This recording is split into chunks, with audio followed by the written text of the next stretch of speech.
Hola, mi nombre es Samuel Cervera, soy historiador y soy politólogo.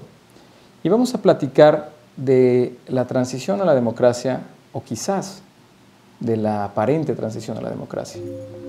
El año 2000 fue sumamente importante en la historia de nuestro país porque después de 80 años de que un solo partido político había dirigido prácticamente todos los poderes ejecutivos de la nación, deja de encabezar el más importante, el de la presidencia de la República. Y parecía que México nacía a la democracia. No había sido nunca antes democrático. En la historia de México, en realidad, nunca se había practicado propiamente un régimen democrático. Esta era la primera vez. ¿Y qué sucedió con esto? 18 años después, cuando observamos el escenario, es difícil decir que México realmente sea un país democrático. Quizás tenga procesos de transición política, procesos electorales en relativa paz, y el proceso en sí mismo sea bastante limpio, sobre todo el conteo de votos y los resultados, excluyendo la compra directa del voto o la compra indirecta del voto. Pero el proceso de las urnas, todo este proceso electoral del día de la elección sí es limpio. Pero la democracia es mucho más que eso, no es solamente el momento de votar. Distintos autores, distintos analistas, distintos teóricos de la política, de la ciencia política, señalan que democracia es mucho más amplio que el proceso de selección de gobernantes.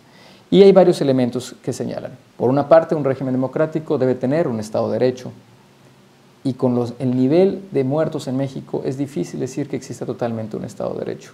Con el nivel de funcionarios corruptos, que muchos no son acusados, pero los que son acusados se mantienen impunes, con la cantidad de delincuentes vinculados con el crimen organizado que se mantienen impunes también, es difícil hablar completamente de un Estado de Derecho. Una democracia debe tener en pleno funcionamiento un Estado de Derecho o un funcionamiento óptimo. Y en México la percepción de corrupción es una de las más altas del mundo. Eso no es Estado de Derecho. Otro elemento fundamental es que existe una competencia política efectiva. No es lo mismo que exista competencia tal cual a que sea esta efectiva. Tenemos ya el problema y el ejemplo de los candidatos ciudadanos, que la gran mayoría pertenecieron a la élite política, que además no todos han logrado ser una competencia efectiva, tuvieron muchísimas trabas para lograr, los pocos que lo lograron, y hay muchas polémicas en torno a eso. El sistema mismo ha bloqueado las candidaturas ciudadanas. Por otra parte, es muy difícil hablar de competencia efectiva cuando gobernadores y presidentes municipales invierten cantidades impresionantes de sus recursos económicos del pueblo, de todos nuestros impuestos, en comprar votos directamente o indirectamente. Directamente el día de elección ofreciendo dinero o indirectamente a través de meses de despensas y de dádivas de distintas características.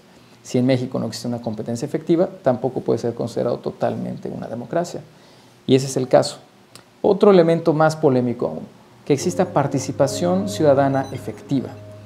La participación ciudadana en México es un problema grave. La gente, la mayor parte de las clases medias se encuentran, y en las clases altas también, se encuentran completamente desilusionados de la actividad política. Por lo tanto, la participación es mínima. Y participación me refiero más allá de ir a las urnas.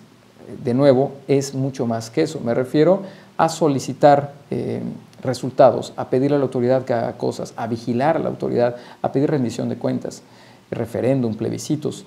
Estas actividades todavía no son práctica común en México. Inclusive la cultura política no impulsa la ciudadanía, la participación ciudadana, y esta es muy reducida. Por lo tanto, en una democracia debe haber participación ciudadana efectiva y no es el caso todavía. Finalmente, hay autores que amplían más los elementos, hay unos que los reducen, pero digamos que hay un consenso en los que acabo de mencionar y finalmente los derechos políticos y los derechos civiles deben ser respetados por el Estado, deben ser cuidados, deben ser protegidos. México tiene un número muy alto de periodistas que han sido asesinados por dar información particularmente vinculada con el crimen organizado, pero es un hecho.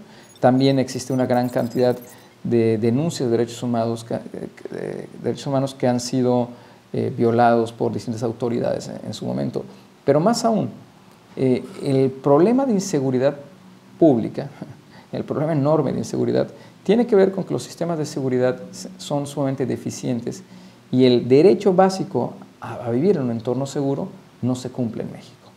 No se cumple porque, tristemente, nuestras fuerzas de seguridad, en la gran cantidad de ocasiones, se convierten en mecanismos de extracción de recursos más que de protección. Si todos estos elementos no son cubiertos, es difícil decir que estamos en una democracia. Entonces, 18 años después, ¿qué ha sucedido? Han sido años que se han desperdiciado. Todavía nos falta mucho para poder saber eso. La historia lo determinará, pero sin duda es una elección de la que hay que reflexionar mucho. Mi nombre es Samuel Cervera y los espero en redes sociales. Muchas gracias.